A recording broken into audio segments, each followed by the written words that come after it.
want to start by talking about how he lived. Sam Celestine was the fourth child of prominent parents. His dad was a lawyer, and his mom was a doctor.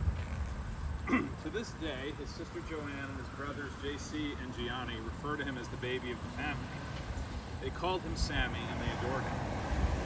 Situating Samuel within his family structure is important because Sam's family was his anchor, his family and his belief in God. These were the things that kept him grounded and happy for his entire life. Samuel was born in Haiti, but the family moved and immigrated to Florida when he was very young. In grammar school and high school, he was a star student, an athlete, a student leader. He was voted the most likely to succeed, and he was someone who the other kids looked up to. Friends remember him as a magnetic speaker and a personality. He became a youth minister and he led Bible studies with groups of his friends. Of course, the plan was for Samuel to go to college and, like his parents, to graduate school. But in his late teens, mental illness struck. Schizophrenia, the doctors said, and bipolar disorder. While his sister would go on to become an emergency room nurse practitioner, one brother would become a successful businessman, and the other a writer, Sam struggled. He would live the rest of his life at home with his mom, who, along with his other doctors, helped him manage his illness with medication.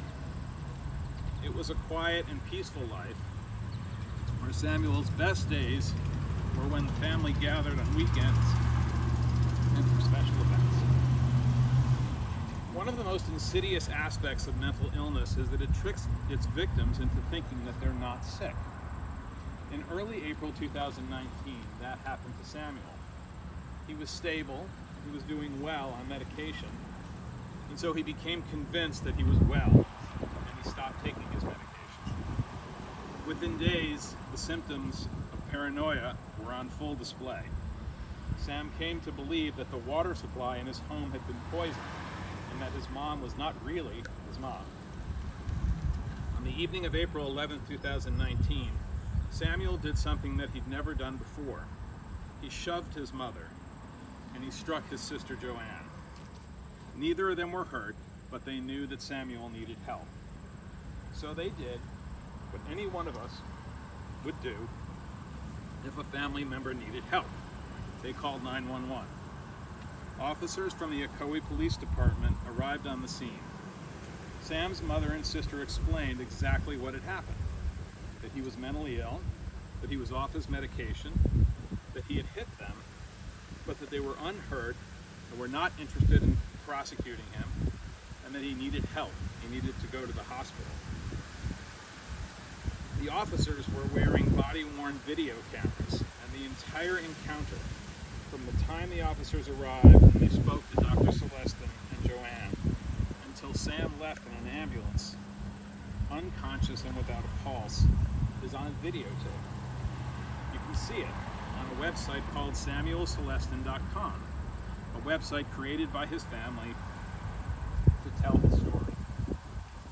But you already know how this all turned out, because you've heard the story before, or versions of it, in this spot over the last 2 years.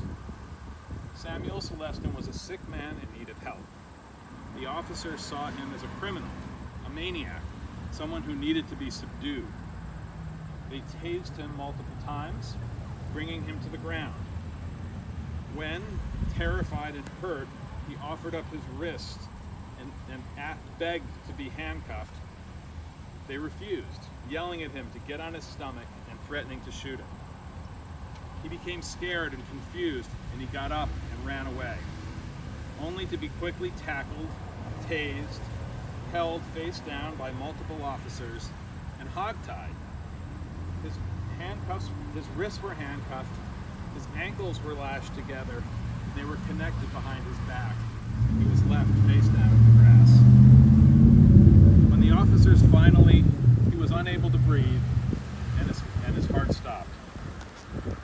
When the officers finally noticed that Samuel wasn't breathing, they talked about giving him mouth-to-mouth resuscitation, but no one was willing to do it.